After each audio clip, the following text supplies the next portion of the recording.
Agora nós vamos falar um pouquinho sobre o processo de amamentação. Nós sabemos que as crianças com síndrome de Down, elas têm uma musculatura mais flácida, um tônus mais diminuído.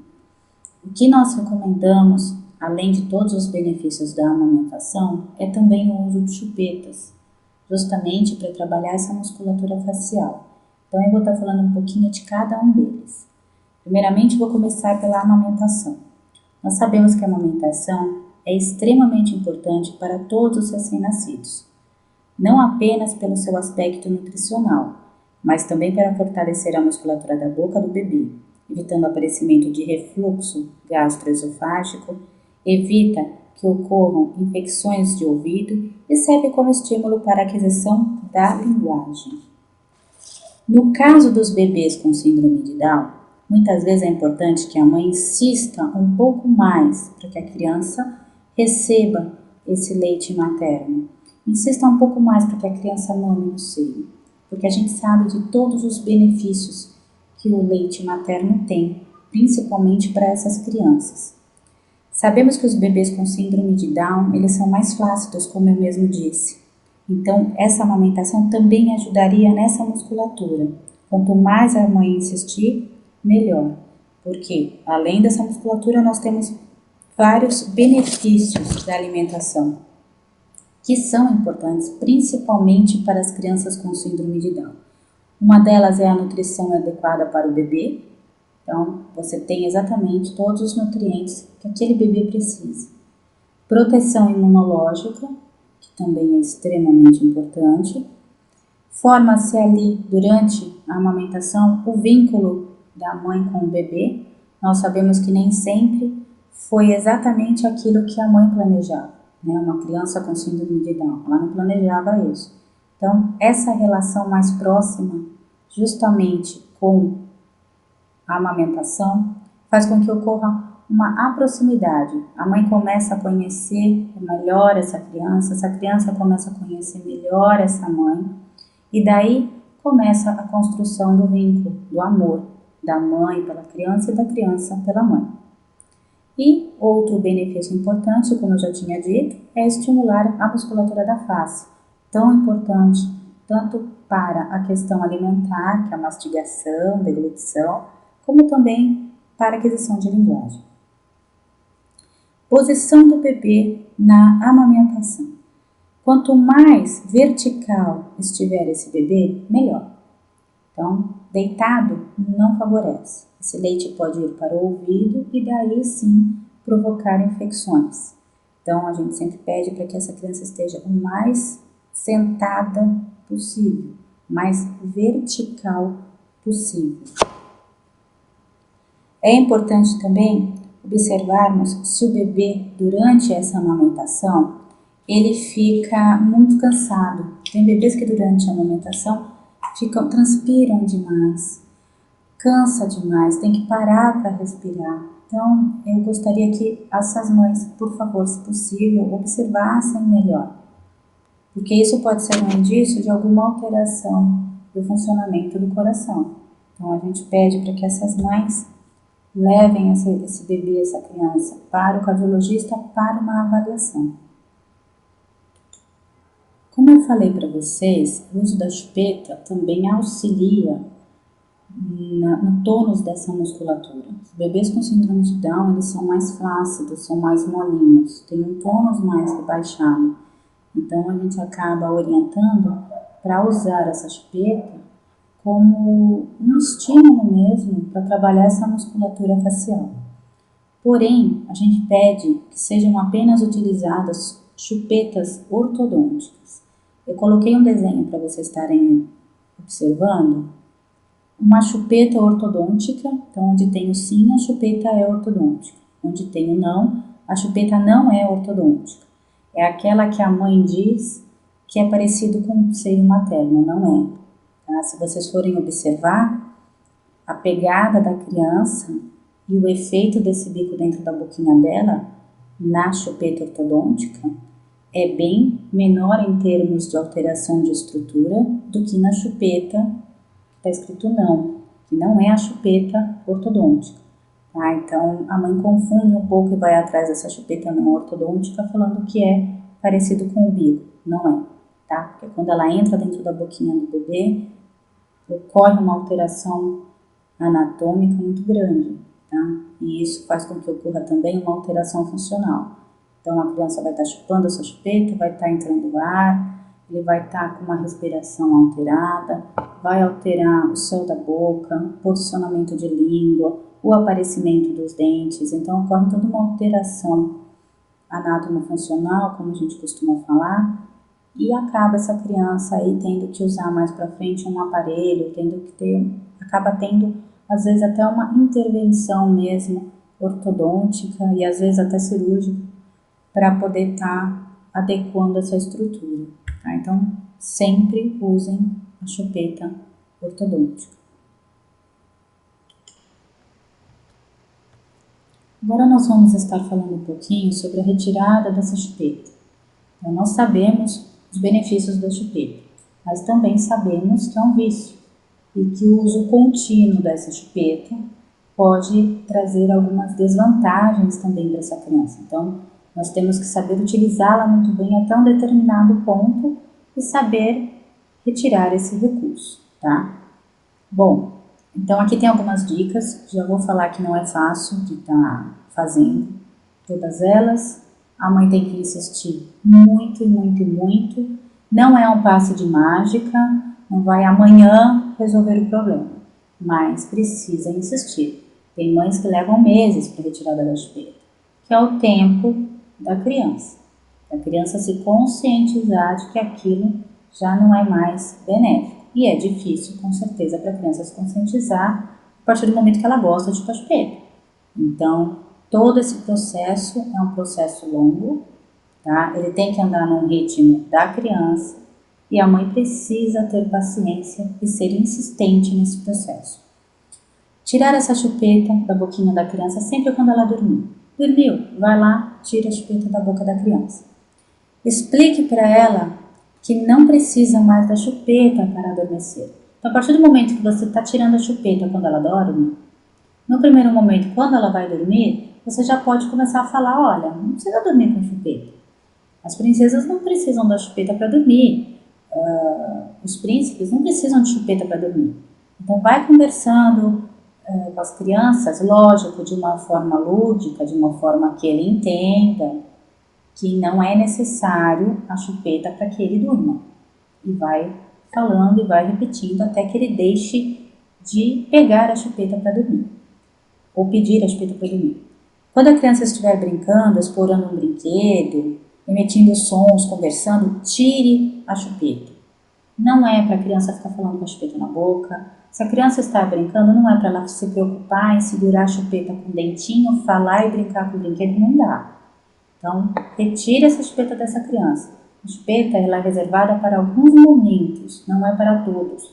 A partir do momento que você libera essa chupeta para todos os momentos, essa criança vai demorar muito mais para tirar a chupeta. A partir do momento que você só oferece essa chupeta para a criança adormecer ou para a criança se acalmar, isso é positivo, tá? Então, se foi dada essa liberdade para a criança ficar com a chupetinha na boca, brincando com o brinquedo ou conversando com os amigos, comece a tirar essa mania. A chupeta vai ser para quando você estiver cansado. Troque a chupeta por um brinquedo. Não é para comprar um brinquedo novo e trocar, não é isso que eu estou falando. Mas se ele quiser muito um brinquedo, ou brincar com alguma coisa que não está ao seu alcance, e ele pede para a mãe, para o pai, enfim, então você fala, ok, eu te dou o brinquedo, já que você vai brincar, me dá a chupeta. Então, faça essa troca. Você vai brincar com o brinquedo, agora é hora de dar a chupeta, senão não tem brinquedo. Você vai brincar, para que você quer a chupeta? Então, a chupeta tem que ter uma função para a criança, é para dormir. Então, se você pegar apenas uma função da chupeta e pôr para a criança de uma forma clara e mostrar para ela que é assim, ela vai entender. E a partir desse momento que ele já está tirando a chupeta em momentos que ele está brincando, que ele está brincando com o brinquedo, conversando com os amiguinhos dele ou com os próprios pais, ele vai entender. Então, você retira nesses momentos e dá apenas na hora de dormir. Não jogue a chupeta fora. Tá? Tem muita mãe que fala assim, chupeta sumiu, o bicho-papão pegou, o lixeiro foi e levou a chupeta embora. Não faça isso. Isso é terrível. Por quê? Porque a gente tem todo um processo aí de desapego dessa criança para com a chupeta. Quando você faz isso, você acaba agredindo essa criança, agredindo moralmente essa criança. Porque você pegou um bem dela, jogou esse bem fora sem que ela pudesse participar disso. Você pode estimular para que a criança dê essa chupeta para o Papai Noel, para o Coelhinho da Páscoa, em troca de um ovo, em troca de um presente, em datas comemorativas. Isso sim é bacana. Agora, ir lá, pegar a chupeta da criança e jogar fora sem o consentimento dela, não é uma coisa boa, tá? Fora que ela vai ficar com essa marca aí por um bom tempo. Evite chupetas espalhadas pela casa. Tá? Então, não tem que ter uma chupeta para cada cor de roupa, nunca. Se ele vai sair de roupinha azul, vou comprar uma chupeta azul. E vai sair com uma roupinha laranja, vou pôr uma chupetinha laranja. Não, primeiro que não tem que ter uma coleção de chupetas, tá? E segundo que uma aqui, uma lá, uma jogada no sofá, outra jogada em cima da mesa, outra no quarto dele, também não é positivo. Ele vai achar que toda hora, todo momento que ele quiser, ele vai poder usar a chupeta. Aí para você tirar esse vício, vai demorar ainda mais. Não voltar atrás da sua decisão. A criança vai resmungar? Vai. A criança vai chorar que quer chupeta? Vai. Seja forte, tá? Não é para deixar a criança sofrer, não é isso que eu estou falando, mas utilize a chupeta em momentos adequados, em um horário adequado, para que a criança comece a desenvolver esse desapego.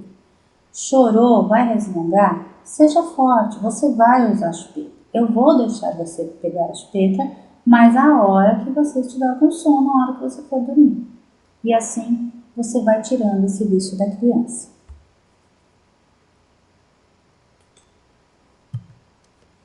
Agora a gente vai estar falando um pouquinho das crianças que já começam logo cedo, tá, a estarem usando a mamadeira, por N motivos, tá? Às vezes a mãe está muito ansiosa ou a criança precisa de ser alimentada com um baixo peso e precisa fazer o uso aí da mamadeira, do leite industrializado.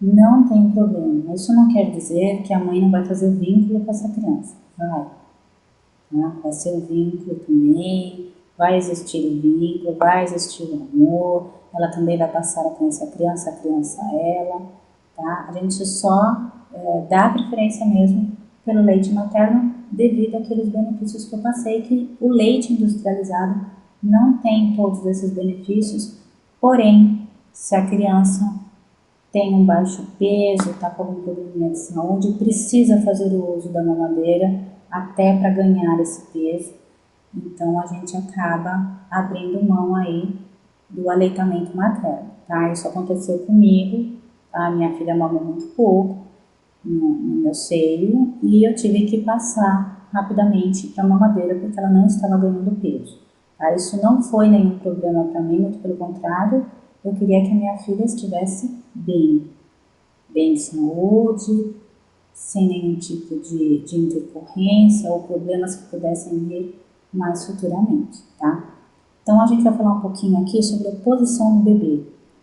Nessa foto nós estamos vendo que a criança está bastante verticalizada, recebendo o leite na mamadeira, tá? Então é nessa posição. A posição é a mesma da amamentação que você faz com a criança, no seu seio, é a mesma coisa. Sempre mais verticalizada, tá? Segura a mamadeira e deixe que a criança faça o movimento. É claro que esse bico não é para estar enorme. O bico do seio da mãe é muito pequeno, muito fininho, muito pequenininho. Então a mamadeira tem que seguir o mesmo ritual. Tem que ser um furo pequeno para que a criança trabalhe essa musculatura da face ao sugar, tá? E entre leite em gotas, em pouca quantidade para evitar que ela engasgue.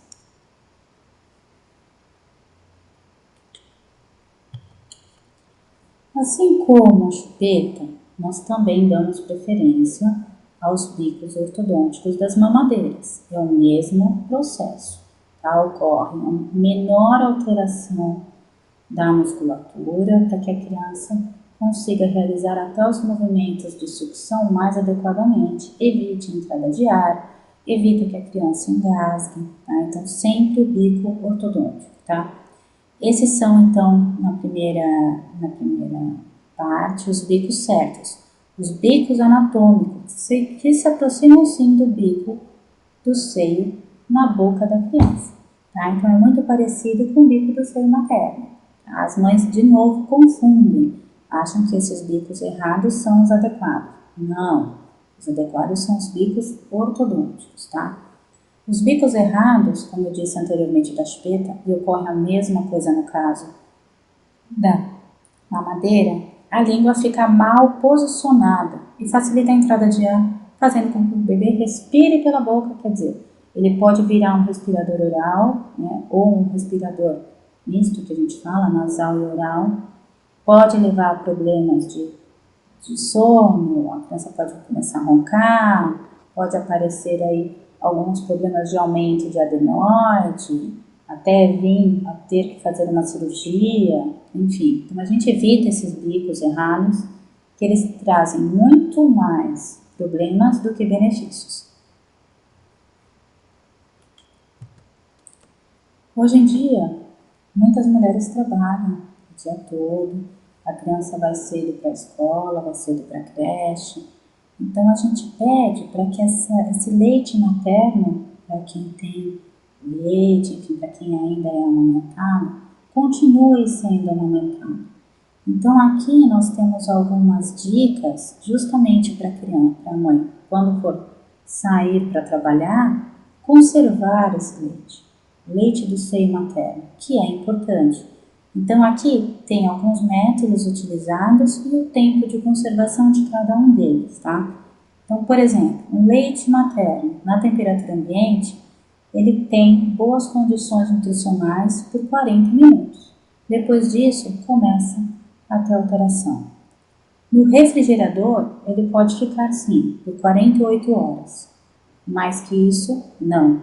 No congelador, aquele refrigerador de uma porta só, não se recomenda colocar esse leite, tá? Porque esse congelador não tem, como você vai abrir muito essa geladeira, então vai ter aí um processo de maior temperatura, menor temperatura. Essa alteração pode levar a alteração nutricional também desse leite. O congelador com refrigerador de 2 portas, esse leite pode ficar sim por 3 meses armazenado.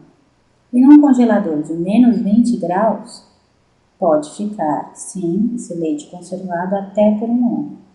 Muitas marcas, tem muita coisa que existe para você estar armazenando esse leite. Tá? Então tem potinhos de vidro, de plástico, a gente recomenda que seja de vidro, que esse vidro seja esterilizado, tá? Para que seja armazenado esse leite. Acaba deixando esse leite aí tendo mais qualidade ainda no vidro do que no plástico. Agora eu vou estar falando sobre alguns utensílios que podemos utilizar para estimular a introdução da colher e assim também estimular a variação de consistência de dieta, que eu estou falando. A criança começa com a papinha, depois passa para alimentos sólidos. Então, nesse processo, eu tenho que introduzir a colher. Tem algumas mães que eu já vi que põem a papinha na mamadeira, faz aquele rombo na mamadeira, porque ele come melhor na mamadeira. Não, a colher tem que ser introduzida na dieta da criança. Por favor, não tem outro método. É até bom, tá? Para a gente estar estimulando a posição de língua, que mais para frente eu vou estar falando. Tá? Para que aquela língua, no caso de crianças com síndrome de Down, venha se protruir demais, ou seja, fique muito para fora. Então, eu utilizo algumas técnicas com a colher justamente para a criança colocar essa língua um pouquinho mais para trás da boca e ter uma deglutição mais adequada, um processo de engolir esse alimento de forma muito mais adequada, a ponto de não ter nenhuma alteração aí anatômica e funcional. A posição dos dentes, da funcionalidade para deglutir, de aparecerem engasgos e aí vai, tá? Então, existem hoje no mercado alguns materiais que a gente pode estar fazendo uso, tá? Aqui é uma colher com um pote embaixo, tá? Em vez de você ficar pegando a colher do pratinho, você simplesmente põe o potinho, a alimentação dentro dessa colher, né, desse utensílio, põe lá dentro, fecha e apertando você controla exatamente a quantidade de papinha que você vai dar para o seu filho. Então você controla apertando e você consegue controlar o volume, que a gente fala, volume de dieta, porque essa criança não engasa. É muito legal, vale a pena ter em casa. Aqui já é a introdução. Então, o que você vai fazer? Sempre a criança verticalizada, né? Sempre naquela posição adequada para não engasgar. E aqui, como vocês podem observar, a criança, ela interpõe a língua para receber a alimentação. Nesse momento, você coloca a ponta da colher no meio dessa língua. No momento que você encosta essa colher no meio da língua, ela vai retrair essa língua, ou seja, ela vai colocar essa língua para trás, vai fechar o lábio e vai retirar o alimento da colher. Tá? Então, essa é a melhor posição. Vocês podem estar usando essa colherzinha, é legal, vale a pena, tá? Principalmente para aquelas crianças que têm essa resistência com a colher, é uma colher de plástico, não é uma colher de metal, pode, por ser gelado, pode dar algum tipo de sensação nessa criança. Então, é uma colher que vale a pena ter em casa para esse processo mesmo, de retirada da mamadeira e a introdução da colher. Agora eu vou estar falando um pouquinho sobre a mastigação. Então aqui eu dou algumas dicas de como você pode melhor estimular esse processo. Então oferecer à criança pedaços de pão de fruta sempre com supervisão de um adulto. Então você vai dar um biscoito de polvilho, uma fruta, um pedaço de pão para ela pegar, para ela levar à boca. Sempre é importante a presença de um adulto ao lado, para estar supervisionando e orientando. E observando como é que ele está mordendo, a quantidade de pão que ele está levando à boca, enfim, se tem intercorrência com engasgo, tem que estar perto. Dê preferência a alimentos mais consistentes e fibrosos, como pão francês, frutas com casca, verduras, carnes em pedaços, não pedaços tão pequenos que ela possa engasgar, um pedaço que ela possa segurar na mão e puxar, tá? E alguns outros alimentos que a criança tem um controle, não vai dar um alimento muito pequeno que ela não vai conseguir segurar com a mão e vai enfiar tudo na boca. Às vezes o que ela enfiou na boca é grande para a boquinha dela. Então a gente tem que ter assim alimentos mais sólidos, mais duros para estar dando para essa criança, que essa criança possa segurar, ter algum controle desse alimento, tá? Ofereça todos os tipos de alimentos, cereais, grãos, verduras, frutas, legumes, carnes, todos os tipos de alimento. Quando eu ofereço os alimentos, eu estou dando para essa criança a possibilidade de experimentar, de gostar, de não gostar de determinados alimentos e também trabalhar essa mastigação. Cada um tem uma quantidade de ser sólido, ou mais molinho, ou mais duro, enfim. Então eu tenho uma variação aí desses alimentos que me fazem controlar essa mastigação. De ser uma mastigação mais forte, de uma mastigação mais leve, e aí vai. Evite substituir as refeições por lanches, salgadinhos, bolachas e o leite ou vitaminas na mamadeira. Então, hora do almoço, hora do almoço.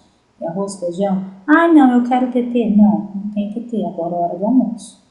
Então, procura sempre dar o almoço. Nunca substituir esse almoço por um salgadinho, por um lanche que não é pertinente àquele horário. Esses alimentos podem ser até gostosos, né? Mas não exigem da criança um esforço para mastigar. Se você substitui, por exemplo, um almoço ou um jantar por um tetê, a criança não vai mastigar. É mais fácil para ela engolir. Então, eu vou sempre pelo mais fácil. E a criança aprende a não mastigar. Aqui também tem outros materiais, hoje em dia à venda, que também estimulam esse processo de mastigação. Aqui é um bebezinho de meses, não tem um ano ainda, tá? Ele está bem verticalizado, sentado numa cadeirinha. E aqui ele tem a possibilidade de levar o alimento à boca com esse material. Então é um material que ele consegue segurar, que tem uma argolinha na sua mão. E aqui dentro desse saquinho, é um saquinho, né? Como vocês estão vendo na figura 1, você pode colocar, por exemplo, mamão amassado, banana amassada, e a criança vai estar mordendo esse alimento e está sugando, está trabalhando a mastigação, tá? E está deglutindo esse alimento que está aqui dentro. Então, você já está trabalhando toda essa parte de movimentação, dele levar o alimento à boca, e com ela a mastigação.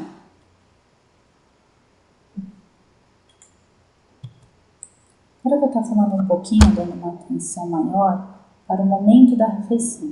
Como eu disse, tem que ser um momento prazeroso para todos, né? Então eu dou algumas orientaçõezinhas aqui para que tente chegar perto de um momento prazeroso ou que vocês consigam adequar os seus horários com os horários do filho, enfim, para que seja dado uma atenção melhor para esse momento. Então, algumas orientações. As papinhas devem ser amassadas com garfo e nunca batidas no liquidificador. Quando eu amasso a papinha com garfo, eu estimulo a mastigação dessa criança. Então, se você dá tudo batido, ele vai engolir, ele não vai mastigar. Ajuste o cardápio do seu filho à alimentação da família.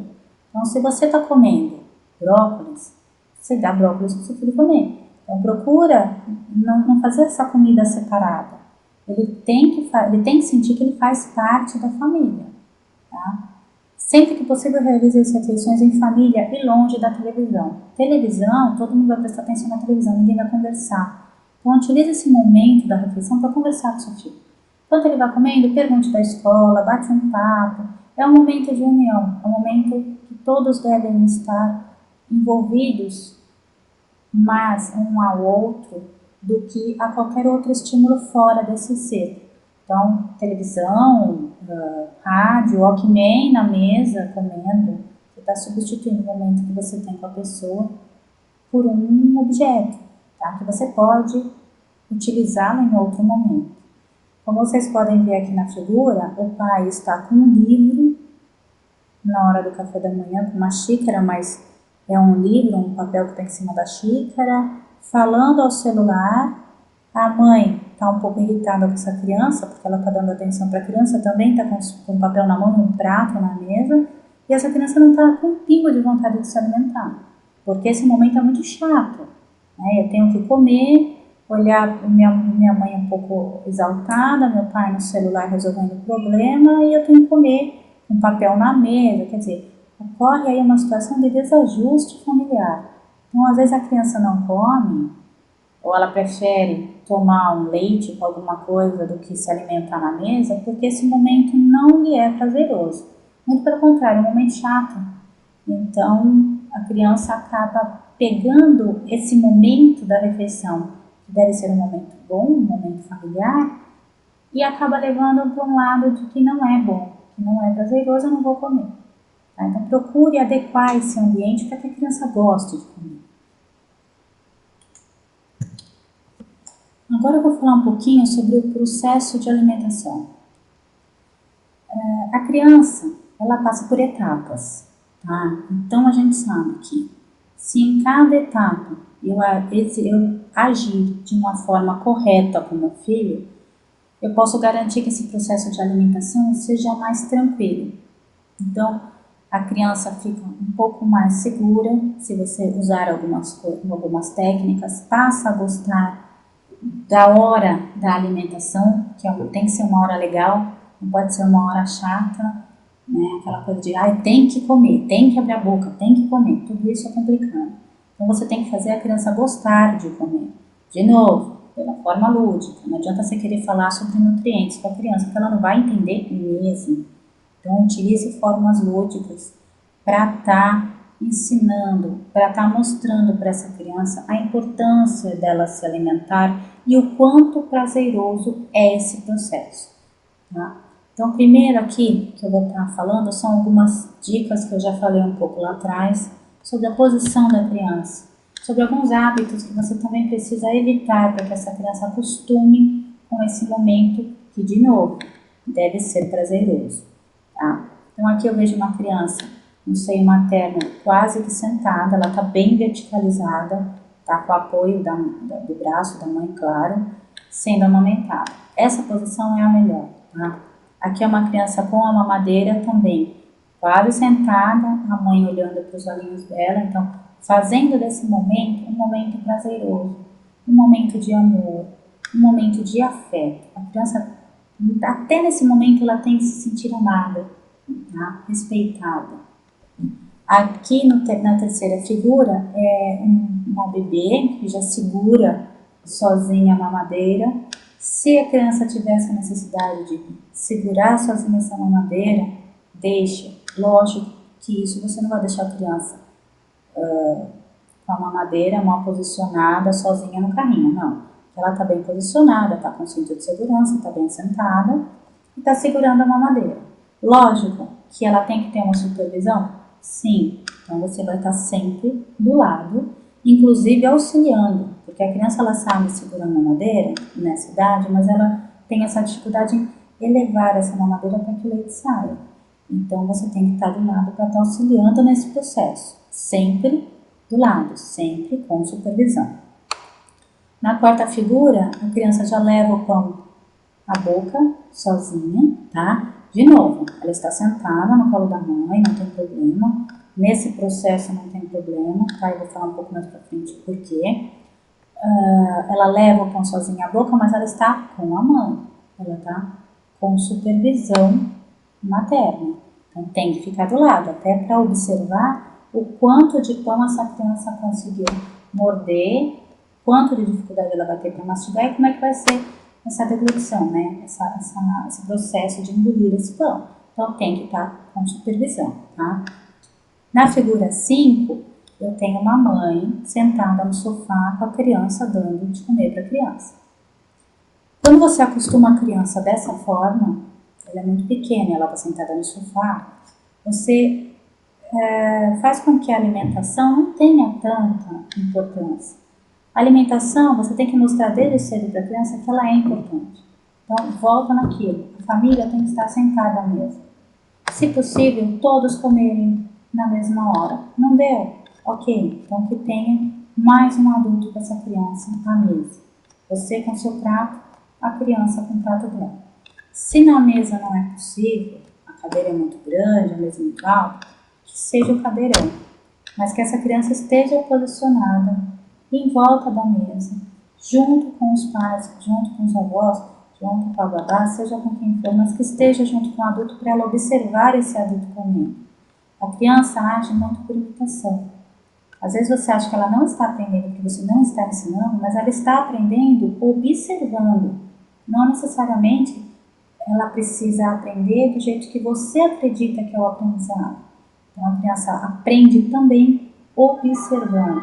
Então, coma perto dessa criança, ela tem que estar na mesa, não acostume no sofá. Tá? Isso não dá certo.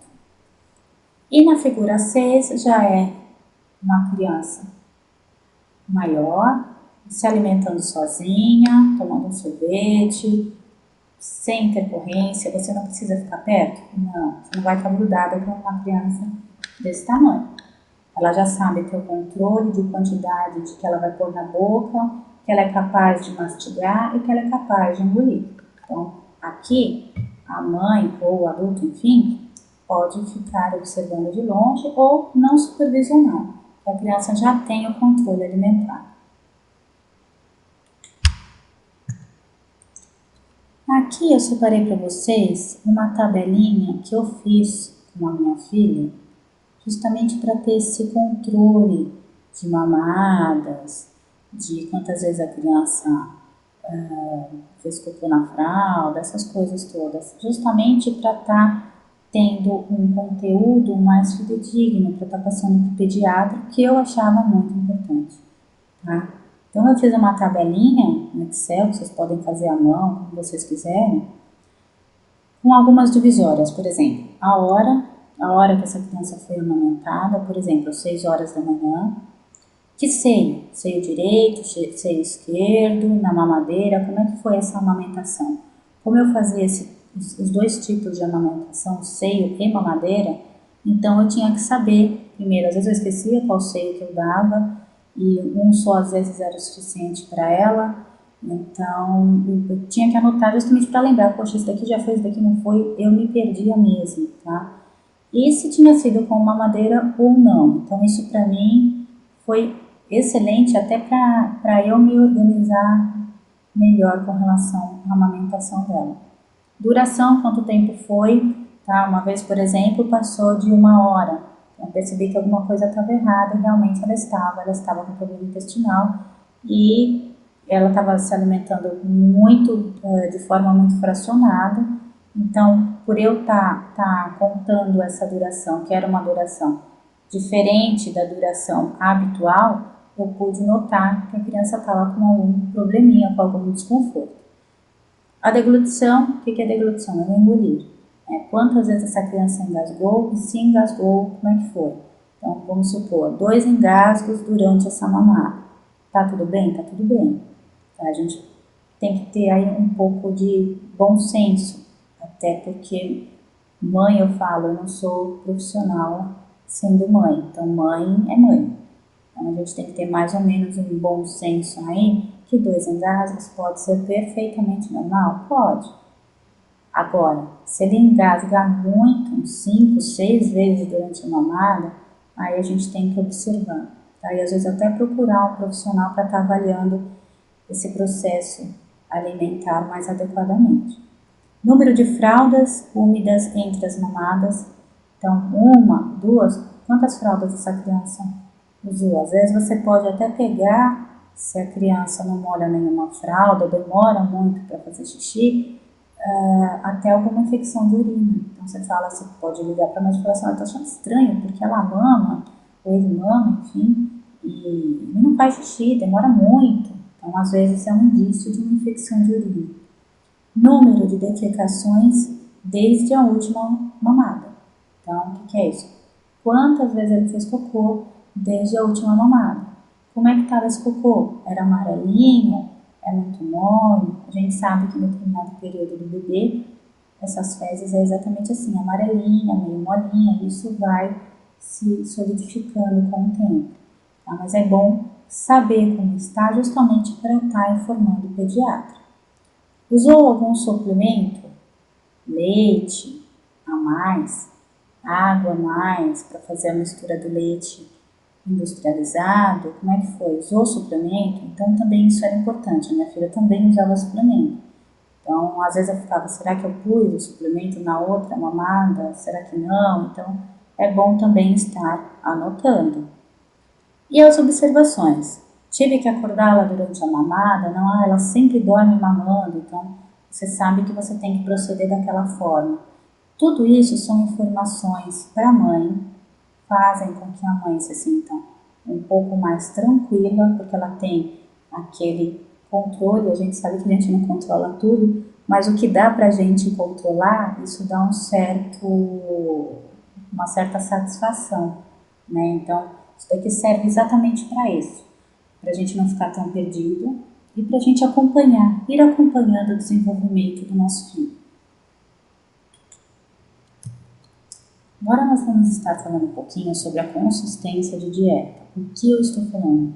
Estou falando da variação que existem de consistências. Então, eu tenho uma papinha, eu tenho um arrozinho mais molinho, eu tenho feijãozinho amassado ou feijão inteiro.